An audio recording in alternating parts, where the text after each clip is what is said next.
Camerounaises, Camerounais, mes chers compatriotes, je ne m'adresse pas habituellement à vous à la veille de notre fête nationale. Elle est traditionnellement l'occasion de célébrer dans la joie notre unité nationale ainsi que les valeurs de notre République et de notre démocratie.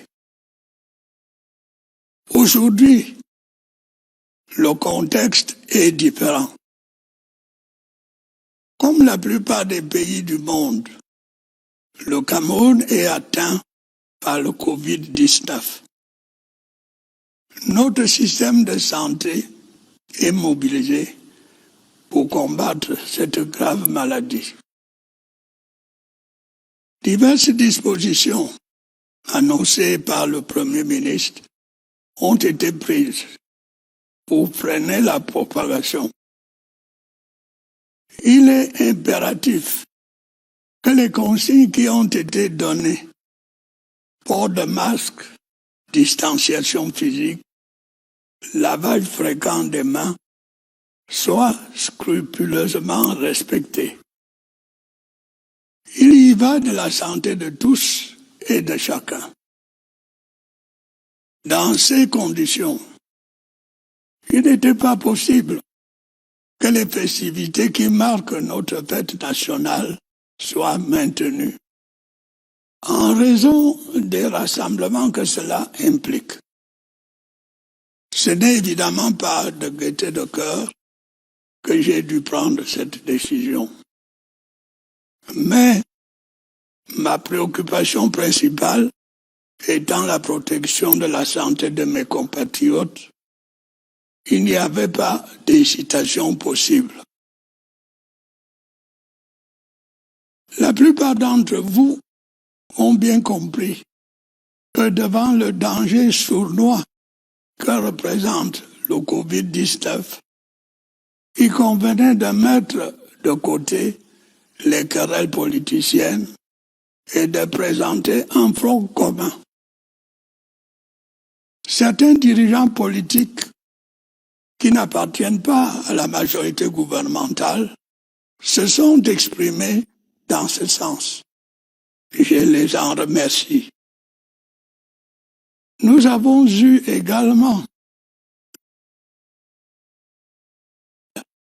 et les encouragements de pays amis, d'organisations internationales, des dirigeants d'entreprises nationales,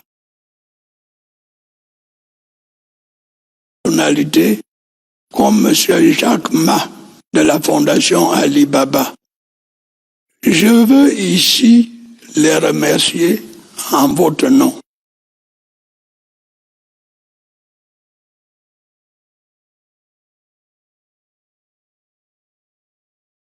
Mes chers compatriotes, la première chose que je voudrais vous dire est de ne pas céder à la panique et de ne pas croire les fausses informations véhiculées par les réseaux sociaux notamment. Le défi est certes grand, mais nous sommes capables de le relever ensemble, comme nous l'avons fait en de nombreuses autres circonstances. Je veux aussi que vous sachiez que le gouvernement, sous mon impulsion, fait le maximum possible pour nous sortir de cette grave crise sanitaire. Comme je l'ai dit, les mesures de protection ont d'ores et déjà été prises pour contrer la propagation du Covid-19 sur notre territoire. Malgré cela, le nombre de personnes infectées augmente de jour en jour, apportant la preuve que la lutte contre cette pandémie est complexe et difficile. J'invite donc chacun de vous à s'y impliquer personnellement. Il est essentiel que les mesures qui ont été indiquées soient absolument respectées par chacun de nous. C'est une des conditions de la victoire que nous voulons tous remporter contre ce virus. J'invite particulièrement tous les responsables politiques, tous les hommes de religion, tous les leaders d'opinion, tous les responsables d'associations, tous les chefs traditionnels et tous les corps constitués à continuer à s'investir pleinement dans ce combat contre le Covid-19. Bien entendu, tout ceci dans le cadre fixé par le gouvernement et dans le respect des lois et règlements de la République. Mes chers compatriotes, sans plus attendre, je voudrais m'associer à la douleur des familles qui ont perdu leurs proches des suites de cette terrible maladie. J'adresse mes encouragements aux malades encore hospitalisés dans nos formations sanitaires et leur souhaite un prompt rétablissement.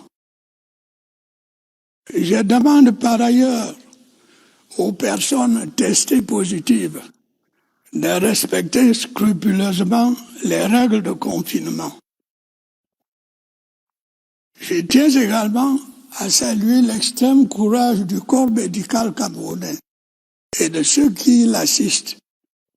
Avec les moyens qui sont les nôtres, ils font le maximum pour soigner les personnes infectées. En effet, ils ne baissent pas les bras face à la gravité de l'infection au Covid-19. La nation, par ma voix, les en félicite et les encourage à persévérer dans cette voie. Comme vous le savez, depuis l'apparition de cette pandémie dans notre pays, à côté des mesures de protection dont j'ai déjà parlé, un fonds spécial de solidarité nationale pour la lutte contre le coronavirus a été mis en place. J'ai pris des dispositions pour que, dans la limite de nos moyens présents, il soit alimenté dans un premier temps à hauteur d'1 milliard de francs CFA. En fonction de l'évolution des besoins sur le terrain, des ressources nouvelles pourraient y être apportées.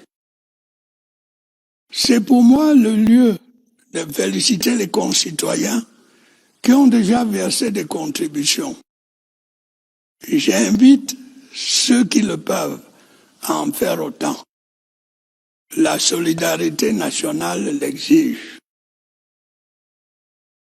Dans le combat qui est le nôtre aujourd'hui, le gouvernement s'emploiera à poursuivre la lutte contre toute instrumentalisation ou exploitation politique, économique ou sociale de cette tragédie.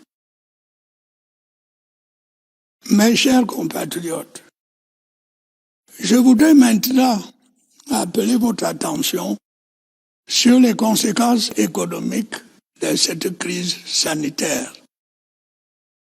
Nous nous trouvons aujourd'hui en face de nouveaux défis liés à la forte baisse des places boursières, à la chute des cours des matières premières et à un fort ralentissement imprévu de nos échanges commerciaux. La pandémie du coronavirus a donc un impact négatif sur l'économie mondiale ainsi que sur la nôtre. Il nous faudra bien sûr retrouver plus tard le chemin de la croissance tout en veillant à ce que pendant cette période d'incertitude et de difficulté, les emplois soient préservés dans la mesure du possible. J'invite le gouvernement à continuer à se mobiliser comme il l'a fait depuis le début de cette crise sanitaire. Dans un contexte social inédit, il devra en particulier se montrer ingénieux et inventif pour maintenir nos équilibres financiers, contenir le taux d'inflation, assurer la continuité du service public, notamment dans le secteur éducatif, et réguler l'activité économique de manière à sauvegarder la stabilité et la paix sociale. Sur le plan sanitaire, malgré la progression des cas détectés positifs au coronavirus, la situation reste maîtrisable. Nous n'épargnerons donc aucun effort pour limiter la propagation du virus et réduire le taux de mortalité induit par cette pandémie. La crise sanitaire mondiale due au coronavirus va sans doute provoquer un tournant dans le fonctionnement de notre société. Elle exige dès à présent de poursuivre le renforcement de nos structures sanitaires, de densifier notre offre de soins et surtout de remettre à jour certains de nos projets et programmes de développement. D'autre part, devant l'épreuve, notre système de santé devra se montrer encore plus efficace. Les autres pathologies qui affectent tout autant les Camerounais ne doivent pas être négligées. Il doit en être de même du programme habituel de vaccination. C'est pourquoi des centres spécialisés de prise en charge des malades du Covid-19 ont été aménagés à Yaoundé et à Douala. D'autres sont en voie de l'être dans les chefs-lieux de région et de département. Mes chers compatriotes, avant de conclure, j'estime nécessaire de revenir quelques instants sur les mesures de protection mises en œuvre pour enrayer la propagation du coronavirus. La plupart sont déjà appliquées et contribuent certainement à ralentir la diffusion de la pandémie.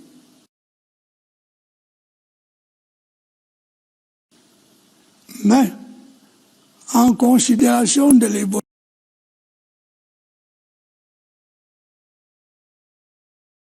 l'évolution de la situation sanitaire et des effets du Covid-19 sur notre vie économique et sociale, un certain réajustement devenait indispensable.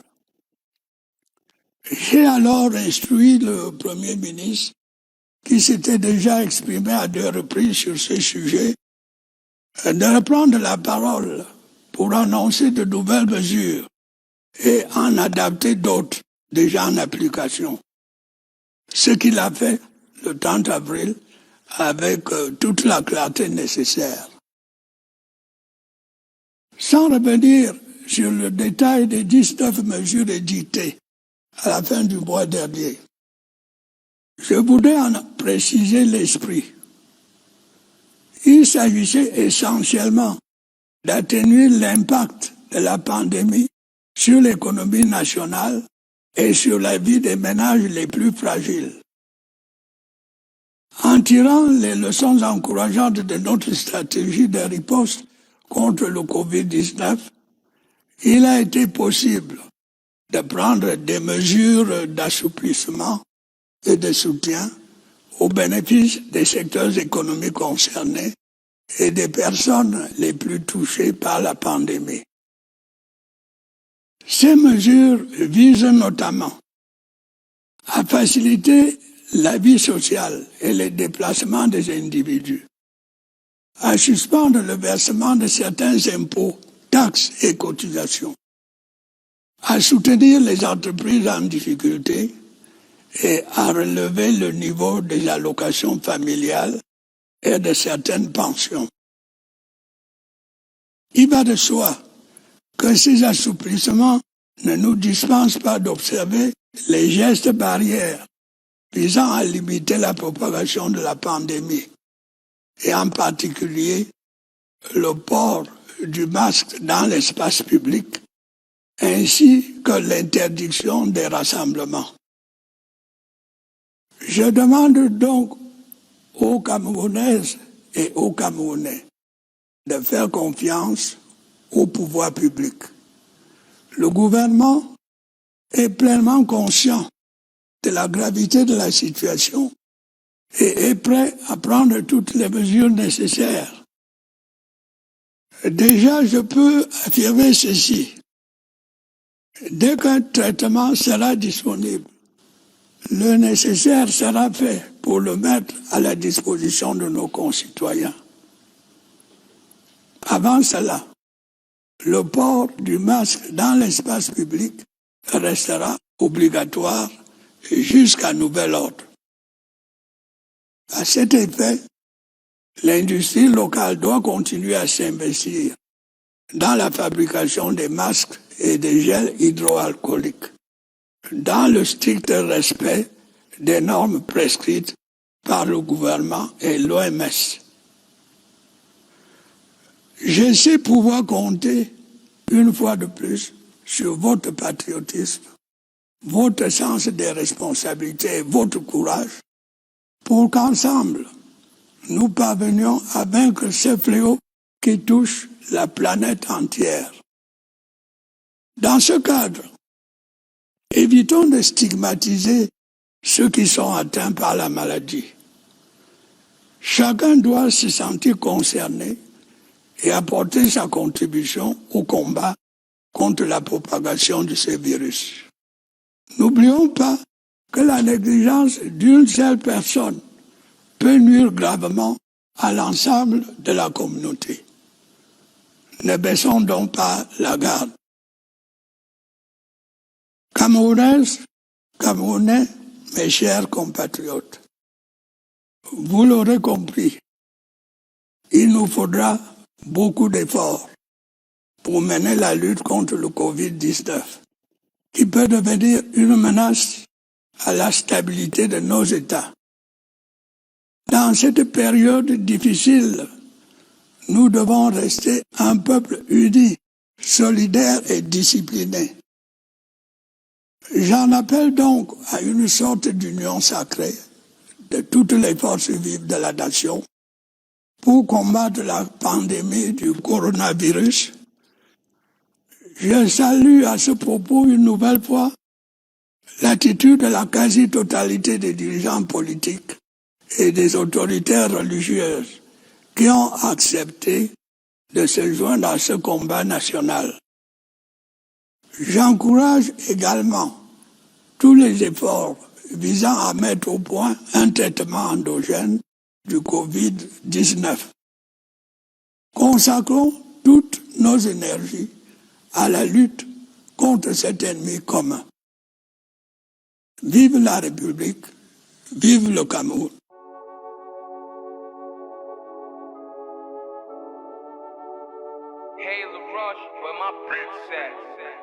Quand notre diversité devient la source de nos malheurs, quand on te fait croire que ta tribu détermine ta valeur.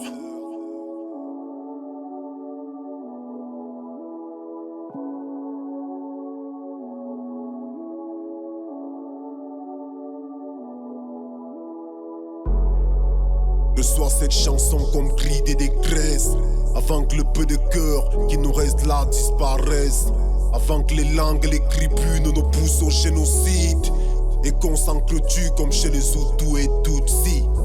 Façon dont la haine augmente, le futur me fait peur. Vert ou jaune, tu bats de l'aile, mais qu'est-ce qui ne va pas? Sont passées tes valeurs, ta paix et ton unité. Ton peuple est terrifié, ton vivre ensemble est menacé. Des enfants maltraités dans leur pays, traités comme des bêtes de somme. On ne vit plus, on survit. J'peine à croire qu'on est des hommes. Un peuple ethno-fasciste, nombrilistes et séparatistes qui prétend former une nation. Honte à nous! Au milieu des gammes et des flaques et des larmes et des morts qui réussissent au concours de l'énarme et des poupées sexuelles pour remplacer la femme et des voleurs et putes qu'on présente comme modèle. Les justices sociales qui montent d'un clan, la l'Assemblée nationale et qui va enflammer le nord, attaqué par les Boko Haram. La zone anglophone nous retardise les armes. Peux-tu me dire ce qui ne va pas? Des enfants sans déchets, Cameroun, dis-moi ce qui ne va pas. Merde, j'ai mal, je souffre dans ma chair. La haine s'est installée au fond de nous, c'est la guerre. Merde, j'ai mal, peux-tu me dire ce qui ne va pas? Des enfants sans déchets, Cameroun, dis-moi ce qui ne va pas. Merde, j'ai mal, je souffre dans ma chair. La haine s'est installée au fond de nous, c'est la guerre. Les petits sont des voleurs. Trop tribalistes sont les anglophones. Un salma milité comme ça. Si tu ne parles pas Douala, tant pis pour toi. Les Wadjo sont tribalistes. Quand notre diversité devient la source de nos malheurs, quand on te fait croire que ta tribu détermine ta valeur, je suis dégoûté. Que formons-nous au final? Une république ou un conglomérat des petits états tribales. Dégoûté quand certains jeunes perpétuent ces sentiments. Ne faisons pas comme nos parents, on peut en décider autrement. Préjugés, stéréotypes gouvernent en fait le quotidien. Voilà une rivière de crevettes qui devient rivière de requins. Les gars au-dessus de nos têtes, la plane une épée de Damoclès. Comment un peuple aussi éclairé peut faire preuve d'autant de bassesse? Les propos tribalisent, les appels à la haine, les replis identitaires, là me font de la peine. Les boycotts et clichés, les insultes et coupables. Vas-y check les coupables, cette violence c'est qui règne ne profite à personne sauf aux jeunes corrompus, hommes d'affaires influents, aux prévaricateurs et aux politiciens qui se servaient de nous pour garder le pouvoir et se positionner. Peux-tu me dire ce qui ne va pas? Des enfants sans déchets, Cameroun, dis-moi ce qui ne va pas. Merde, j'ai mal, je souffre dans ma chair. La haine s'est installée au fond de nous, c'est la guerre. Merde, j'ai mal, peux-tu me dire ce qui ne va pas? Des enfants sans déchets, Cameroun, dis-moi ce qui ne va pas. Merde, j'ai mal, je souffre dans ma chair. La haine s'est installée au fond de nous, c'est la guerre. C'est quoi cette haine qui se transmet de génération en génération? Depuis nos cellules familiales, on nous enseigne la division. Mais avant d'être d'une tribu, soyons d'abord Camerounais. Le Cameroun c'est ma seule tribu, donc fuck vos idées tribalistes. Frères de ma génération, allons leur prouver qu'ils ont eu tort. Le Cameroun c'est mon seul pays, donc fuck vos idées sécessionnistes. Du nord au sud, de l'est à l'ouest, allons leur prouver qu'on est fort. Allons leur prouver qu'on peut travailler ensemble. Allons leur prouver qu'on peut s'unir pour faire briller le Cameroun. Pour faire briller le Cameroun. Parce qu'au fond, c'est tout ce qu'on a. Hey, LaRoche, where my princess?